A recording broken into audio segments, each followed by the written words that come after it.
Going to be focusing on housing, a very big topic, and we're going to be talking about both affordable and market rate, all under the rubric of what we consider LGBTQ and age-affirming housing. And so we're going to start out with Dr. Jason Flatt, who is a researcher on this very topic. Hello, Dr. Flatt. You've been researching safe and affirming housing for LGBTQ seniors for a number of years. Tell us a bit more about, briefly, what the research shows and how solutions related to specifically age and LGBTQ affirming housing are critical for our community as we all get older. Okay. Hi, everyone. So I wanted to start off with sort of the big piece of why is housing important for LGBTQ seniors. And what the research has shown is that more than half, and it's actually much higher for our minority and trans community members who are aging, but they've experienced discrimination in housing, whether it's a rental or purchasing a house, right? So high amounts of discrimination, which have created fears as you get older, and you may need to either move, or you can no longer afford the current housing, or it's not right for your needs as you're getting older. So that raises a lot of concerns for seniors as they're aging and being able to access affordable, but also to live in an environment that's going to be inclusive and welcoming. We think of housing, when we really think of health, that housing is one of the social determinants of health. So you can put that right up there with access to fresh foods, clean water, an income, right? So housing is just as important. So when we look at sort of how do people's health look when they're accessing housing, we see it's important for basically everything. Your ability to manage chronic conditions, especially for those living with HIV. We found for people that maybe have experienced chronic homelessness, that affordable and inclusive housing is extremely important. It helps them to care, have access to resources, better manage their mental health. And so I've had a unique opportunity over the past 2 years to do some research with Open House, and you'll hear from Karen Skoltetti right next to me about some of the work happening there. But what we found from the research from LGBTQ seniors that are living in affordable and inclusive housing is that really it has increased their access to services. It's increased their social resources. So inclusive housing, you are building community. You're building support structures. You've already heard from other presenters that our community lacks some of the same resources as our cisgender and heterosexual peers. So a story that we heard, for instance, was a resident had broke their hip, had a fall, and they were having a lot of difficulty with care. The entire floor really centered around this person to help them heal. Bringing meals by, offering to do laundry when they were doing their own. So really, and checking on them, providing support, asking if they need help getting to the doctor or anything with daily life. So really you can see here, people talked about, this is my home, I can heal faster living here in an inclusive place, I don't have to worry anymore, I don't have to educate people about what it means to be an LGBTQ person, right? So all of those, if we think of sort of the broader extension of health, we're starting to see those same trends. Also, the housing is important for people who want to age in place, who need access to more services. So the ability to have sort of what we would call is supportive housing. And this will include often staff there that can help you get to the doctor, help you access resources. Maybe you need help with paying a bill. They can find programs that you would be eligible for that could help you offset some of the financial challenges you might be facing. So really, when we think of inclusive and affordable housing, it's health. It's basically equals health. It's a huge part of it. Right. Okay. Thank you, Dr. Flatt. Tripp, I want to turn it over to you. You are here representing the LA LGBT Center, Yes. and they had a truly remarkable, groundbreaking initiative early on. Triangle Square Yes. was the first affordable LGBT and age-focused development of its kind in the U.S. And soon, you didn't stop there, and soon you'll be opening a brand new residence in the Anita Mae Rosenstein campus. Can you tell us a little bit more about the communities and what information would folks who may be interested for themselves or perhaps somebody in the LA area, how could folks be involved in these communities? Those are great questions. So thank you. I'm really Thank glad you. to be here. There's been a lot said today that is really pertinent to, housing, affordable housing for the LGBT community. The one thing that really sticks out for me, because we're talking about providing robust, service-enriched housing that is really speaks to our community. And one of the things that I've learned over the last few years, especially at Triangle Square, which has anybody heard of Triangle Square Apartments in Hollywood? First affordable housing for the LGBT older adult community, built in 2007, is that when we're creating services for our community, they want to leave behind their values, their experience, because many of our residents, especially at Triangle Square, we have a few who are at Stonewall, but who have been a part of the movement for over 50 years. And so to share that experience is really vital to, when we're talking about LGBTQ communities. And I think when Triangle Square was first built, it was really new. Nobody had ever done this before. So nobody really knew what to expect and what we were looking at. And what we found is that it's a very vibrant community, and the challenges that we still face in affordable housing is that we cannot build exclusively for the LGBT community. Fair housing does not allow us to do that. So we have to keep our services really focused on the LGBT community. As our CEO says, gay it up all the time. Gay it up, gay it up, make sure that our communities are, it's reflective of our history. So we encourage, what was great about Triangle Square was that our community really rallied, like we'd never done this before. So the LGBTQ community really came out in full force to support this housing. The new housing that we're building, the Anita Mae Rosenstein campus in Los Angeles, and if you're there, I ask you to come and visit our campus, is an intergenerational campus. And our new building will open in about a year.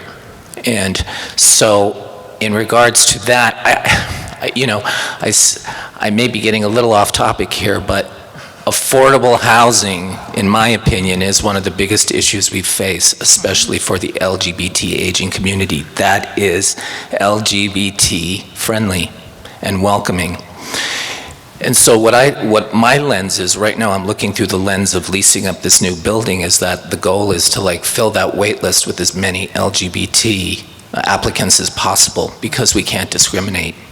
And so it's about really rallying the community and getting everybody out there to be a part of it, because it is intergenerational, and we're looking at multi-generational sort of programming. That's also really important, because it goes back to what I was talking about, that values and our history is our legacy. And that's really important to LGBT older adults. So as we move towards the lease up, it's involving the community as much as possible and getting every LGBT organization in the city and county of LA involved, any agency that works with LGBT older adults, to get involved with the housing project itself, to make sure that we're all a part of this. I don't know if I answered the question, but that's really sort of my feelings. That's wonderful. Thank you, Tripp. You did. Karen, I want to move over to you. Karen Skolteti, the Executive Director of Open House, which is in San Francisco.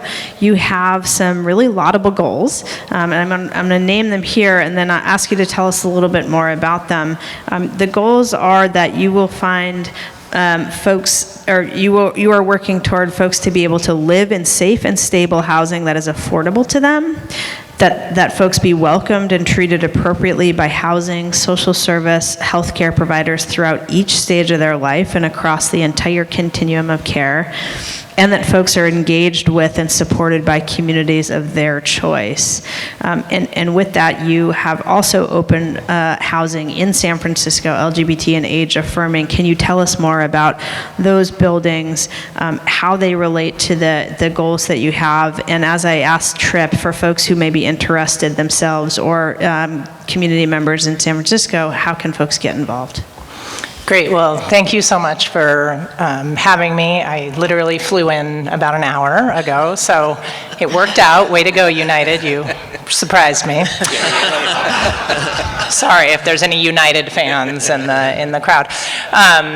I'm Karen Scoltetti. I've been at Open House for about 3 years. And Open House is an organization that's been around for 20 plus years with those very aspirational goals that Hillary shared with you. We have a 2-building project that we partnered with Mercy Housing on that has 119 units of LGBTQ welcoming, affordable senior housing. I think we were the largest until this week when Sage, yet again, had to beat us by opening their new housing in New York City. I see you, Michael Adams. No, congratulations for what you all did this week. So we had our first building open in late 2016, and then our second building, we actually did the lease up this summer. And across the 2 buildings, the percentage of LGBTQ people is right around 55%, which we were thrilled by because, as you've probably heard, San Francisco's housing system, very easy, really not that many people interested. It's going great. No shortage of affordable housing. And so we have in addition to the fair housing rules that apply and not being able to discriminate, we have to use a lottery system in San Francisco, which I could talk more in depth about, but the idea that you can do first come, first serve, and some of the other things that folks have been able to do in other LGBTQ housing across the country is not the case for us. So we're actually very, very happy that we're at that 55% number. I think that there's a lot of things I could say, but I am clear on the time limits. But a couple of quick things that I will say is I think it's really incredible and important that we had the services panel come right before us, because I think one of the things that's really critical is thinking if we fight really hard for LGBTQ welcoming, affordable senior housing, and we should all be out there fighting for that every single day.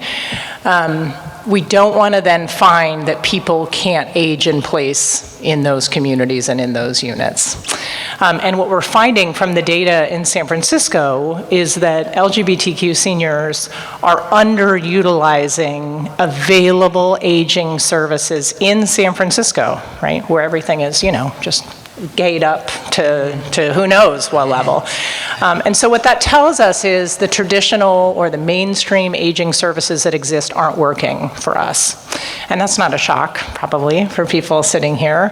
But what it means is then we don't have the right services in place to serve people in that housing to make sure that they're going to age in place. And we've done a lot of training. And we have service providers all the time wanting to do training. And what we're finding is that it's going to be necessary for there to be deeper partnerships between mainstream aging services and providers like us and folks in this room if we're really going to get this right. So I could give a whole long diatribe on that, and I won't. But to say that we've got to build housing and then we've got to have services that make sure we can stay in them. The other thing I'll say is that community building is a complicated thing. Because we are communities within a rainbow, right? And so even in our building, we've had incidents of transphobia that have happened from LGBT people who are in our community.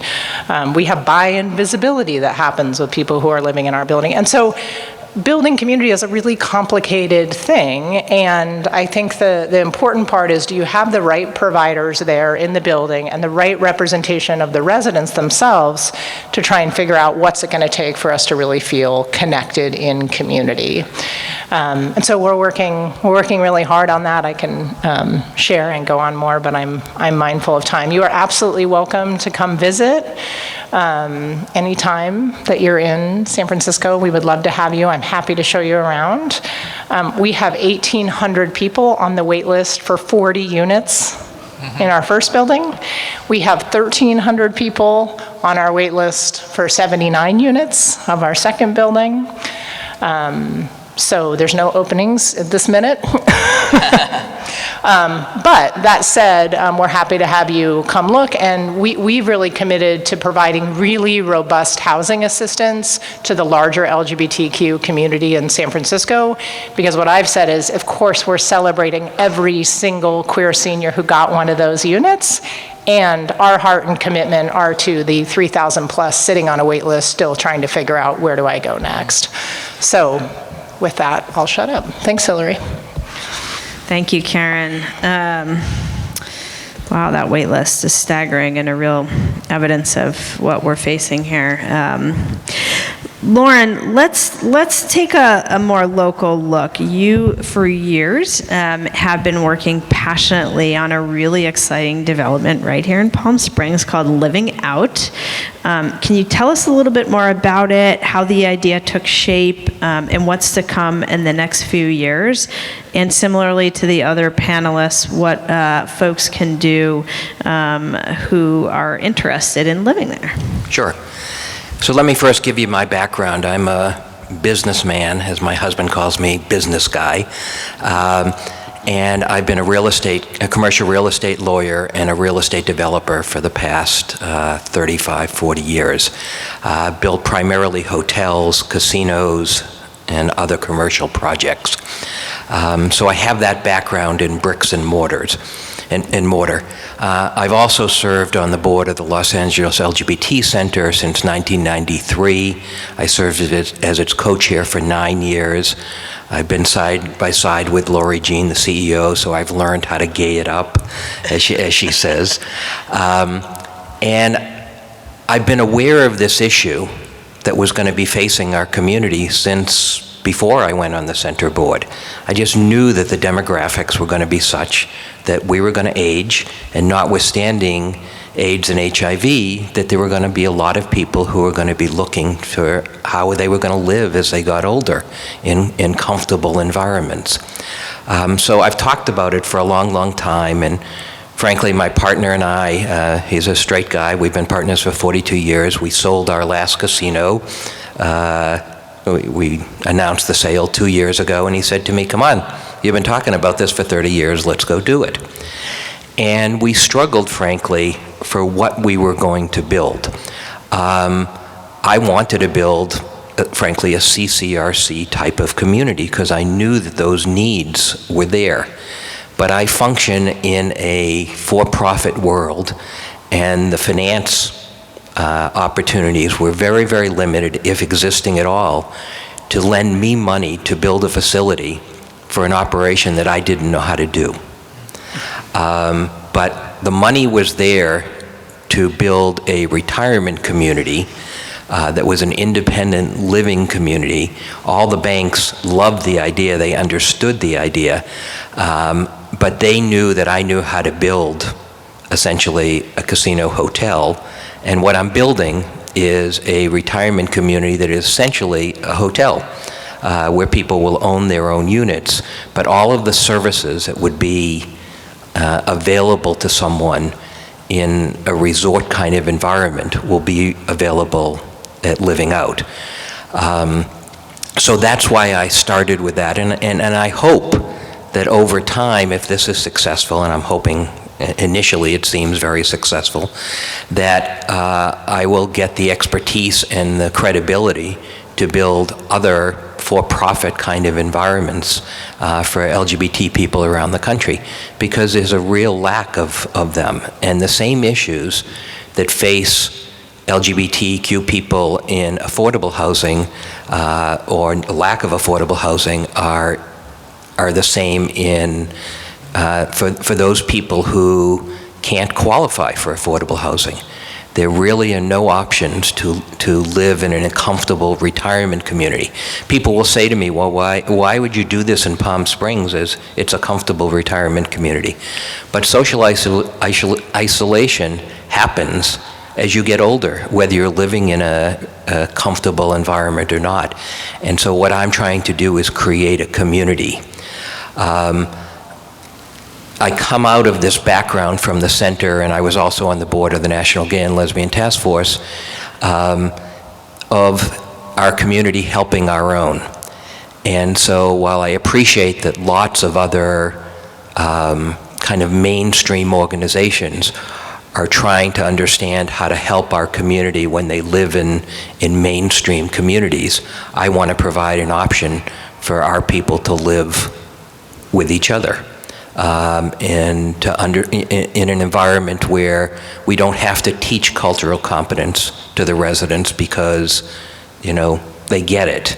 I've also had to, while thinking about all this, address the issues that Karen referred to of how to, provide the services to people. And so I've met with Desert AIDS Project, I've met with the center here, I've met with the center in LA, to consider all those issues, and particularly the issue of, I'm hoping people will live there and then want to stay there and get home care rather than have to move into an assisted living community. And so I've dealt with that issue. I was shocked. I read an article in I think it was in the New York Times, about the issues facing LGBT seniors, and there was a person who was quoted as saying, I live in this very comfortable LGBT community, affordable community, but I need home care, and I'm afraid to hire someone because they're going to come in and hit me over the head with a Bible. And where was this resident but in Triangle Square? And I'm on the board of the center that is Triangle Square, and I was shocked by that. And so I spent a lot of time thinking about this, and Michael, this might be an initiative for SAGE to establish an LGBT home care company, a national home care company. And so that's an issue that I've addressed as well. In any event, my project is going to be 105 condominium units. I made it condominium because I wanted the homeowners to be able to control the environment there rather than me or somebody who would own it and rent it to control that environment. I wanted it to be in Palm Springs where there's a vibrant LGBT community and not in isolation as some other places have been. I put a lot of thought into what this will provide for people. It will have a dog park, a dog hotel, a pet daycare facility for the residents. It will have a pool, a resort-style pool, an exercise pool, pickleball courts, a restaurant that Susan Feniger will be involved in, a bar, a piano for the piano bar. It'll have a movie theater, a gym, a lounge for coffee in the morning. And I really hope to make this a community for our people so that they can live comfortably and in their own skin. Thank you, Lauren. I'd like to live there. Yeah, I'd like to. So a few people have asked variations of this question, and I'll address it to all of you, whoever. It's a hard question. There are many folks for whom they don't qualify for affordable housing. They can't pay for market rate, or their rents and so forth are getting beyond their fixed incomes. For those folks, are there any suggestions around finding LGBT age-affirming housing in that sort of in-between level?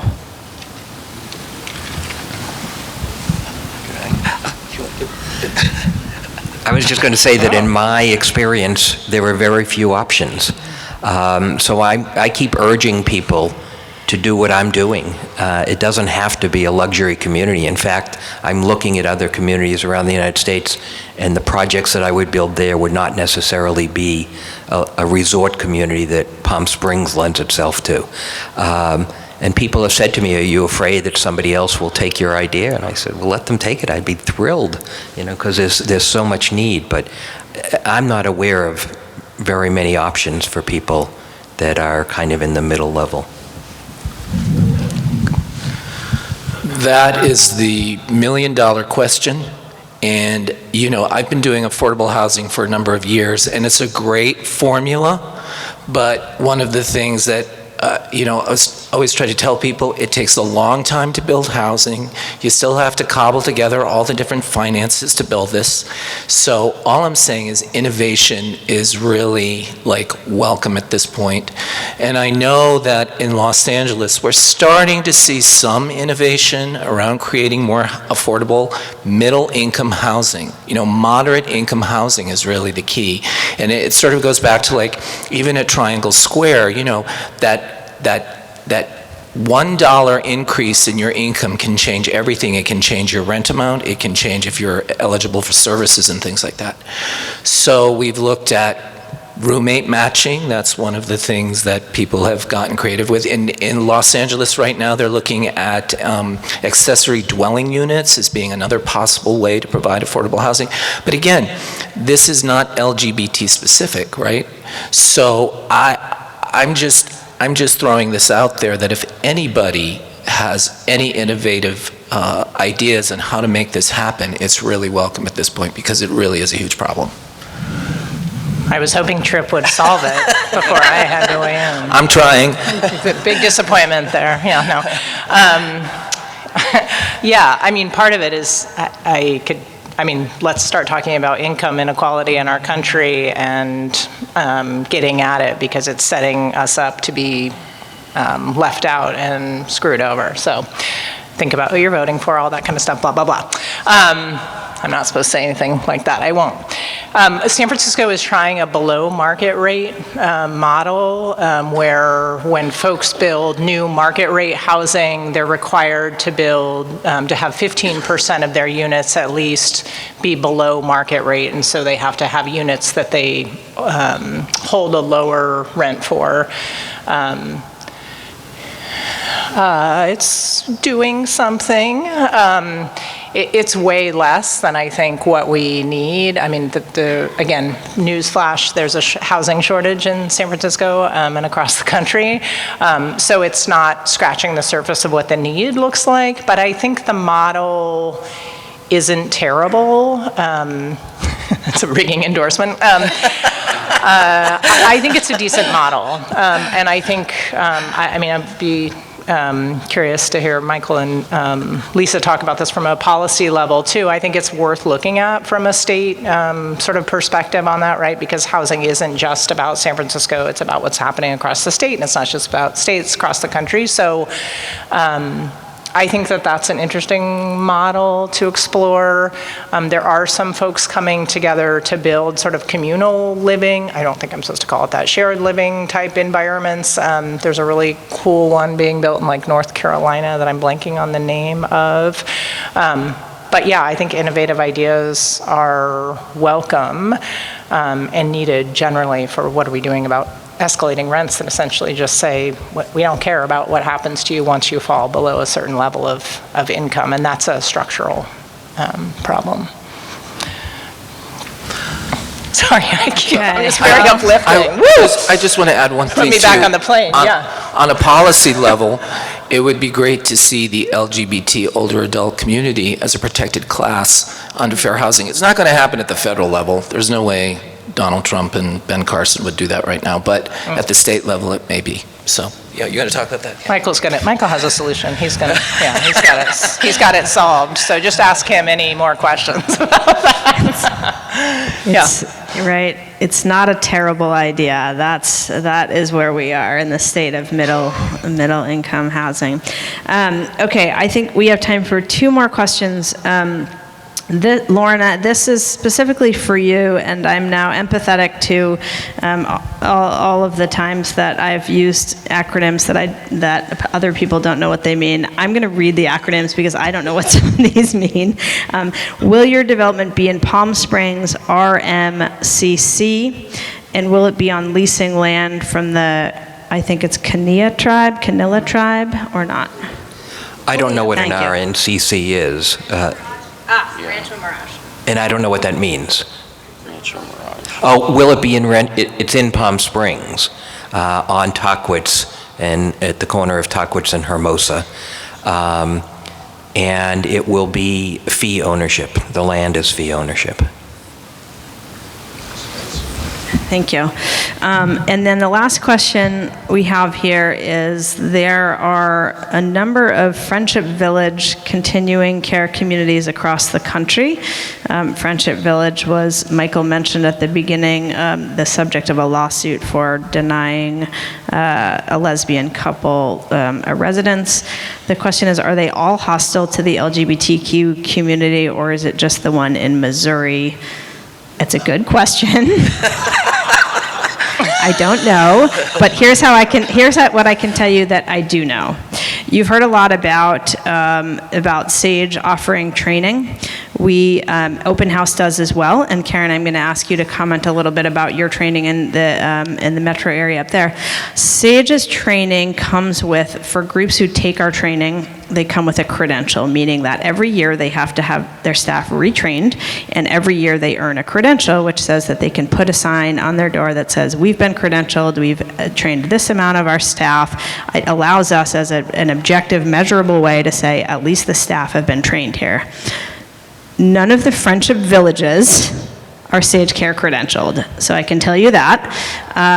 But there is the opportunity. Sage is trying to implement a way for our community to find welcoming, open residences. Along with that, the Sage and HRC Long-Term Care Equality Index, as Michael noted, will offer a rating system of sorts that has a whole bunch of things, not just training, but how are their policies, what are their services for the LGBTQ community, and so forth. That initiative is off the ground. The first index will happen next year, and publishing it 2 years from now, and we hope that it will continue to grow, and that communities avail themselves of getting rated in that way. So Karen, if you could close us out, tell us a little bit about the training that you're doing in the San Francisco community, how we can sort of avoid the Friendship Village situations, what you all are doing in that realm. Sure. So what we've been talking a lot about, and a real focus area for us and for me, is going from this is a very catchy way to say it because that's important, going from training to transformation, which is, we've trained probably every aging service provider almost that you could identify in San Francisco. We've trained assisted livings, we've trained nursing homes, we've been there multiple times. We're doing training right now on the LGBTQ Bill of Rights that was mentioned earlier because it's being implemented in San Francisco.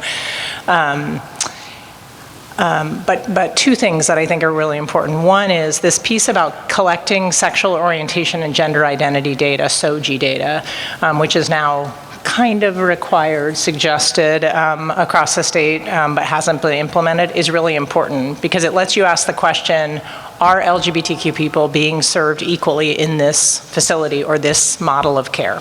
And if you can't answer that question, it's hard to motivate people to do things and behave in a different way. And that's got to be the outcome we're working for, right? It's not good enough if people get trained, but you're still not going there because you don't feel comfortable, or you're not going there because they haven't really changed practices. So SOGI data and training on SOGI data is one of our top requirements. How do people ask those questions? How do they collect the data? And then do they actually look at the data to see what it tells them about service use and equity in your area?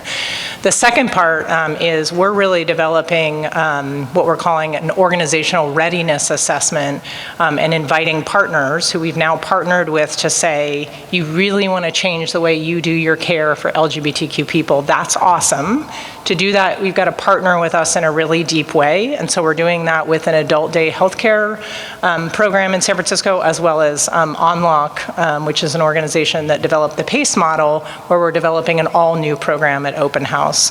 But both of those organizations, we asked to go through organizational readiness assessments where we looked at things like, what does the physical structure look like here? What do the pictures on the wall look like? What do the bathroom signs look like?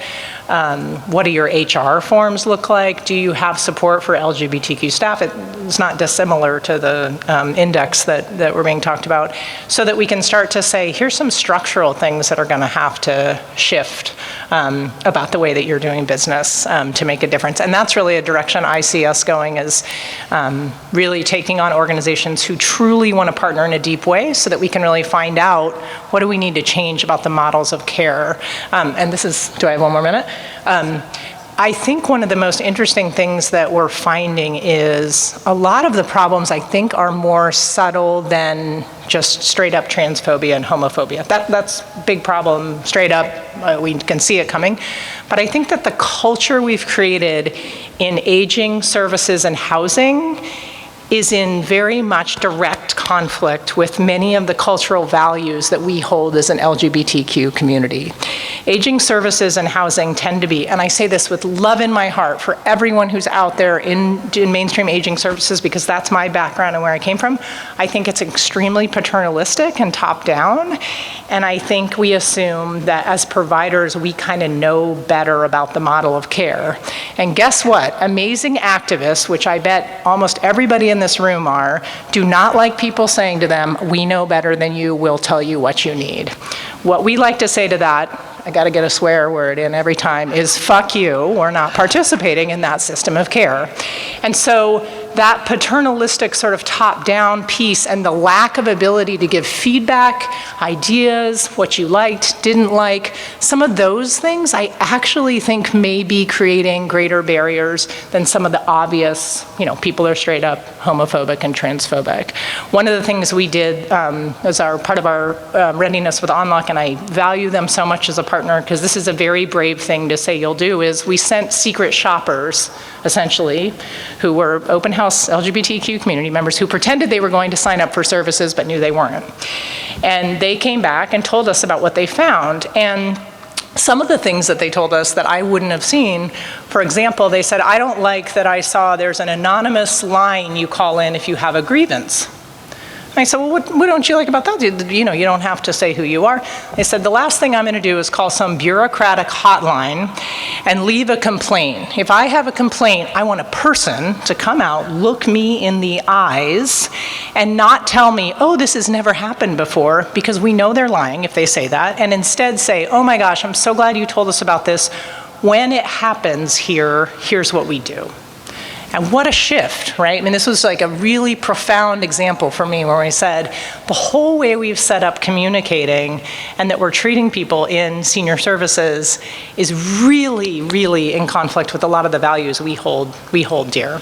The way we treat people who aren't family members, right, in aging, housing, services, and care is totally misaligned with family of choice kind of ideas. So I go on and on to say, I think that there's some deep core values and cultural ways that we've just fallen into in aging services and housing that really could be shifted and make things better. And guess what? We're going to make the system of care better for everybody when we do that, right?